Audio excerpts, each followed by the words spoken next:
हमें तो न जाने कब से प्राप्त हो रहा है। तुम्हारी आंखें ही नहीं खुली थी। अगर आंखें खुली रहती तो शायद पहले से देख रहे होते। अच्छा, सरकार में अगर आप आते हैं तो भूमाफियाओं के खिलाफ क्या कार्रवाई होगी?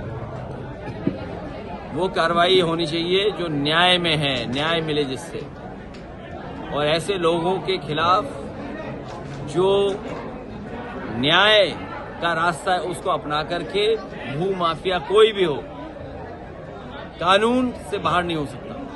सर, लखनऊ मेयर के द्वारा नहीं, मुझसे हम कुछ नहीं कहेंगे। लगातार स्कूलों की गाजीपुर में एक बेटी विश्वकर्मा समाज की, उसको न्याय दिलाने के लिए, उसके दुख दर्द को समझने के लिए, उस परिवार से मिलने के लिए समाजवादी पार्टी का डेलीगेशन गया। लेकिन बीजेपी और पुलिस ने मिलकर के हमारे राम आसे विश्वकर्मा जी और तमाम समाजवादियों के साथ अपमान और अपमानित किया। अपमानित ही नहीं बल्कि बीजेपी के लोगों से पुलिस ने मिलकर के पत्थर चलवाए। क्या कोई कल्पना कर सकता है कि पुलिस और बीजेपी मिलकर के पत्थर चलाएगी?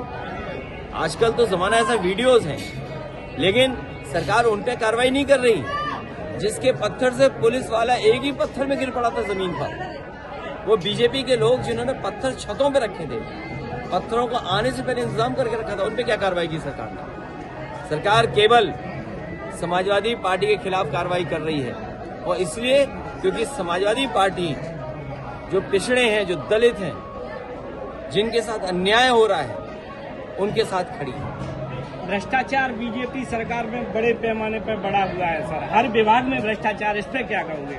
मैं अपने पत्रकार साथी का धन्यवाद देना चाहता हूं, क्योंकि आप आंखें हैं लोकतंत्र की। अगर हम अपना तर्क, अपना पक्ष रखते हैं तो वहीं हमारे मीडिया के लोग भी खुली आंख से देखते हैं कि कहां क्या हो रहा है। मुझे खुशी है कि एक हिम्मत और बहादुर पत्रकार ने ये कहा कि बड़े पैमाने पर बीजेपी सरकार में भ्रष्टाचार है।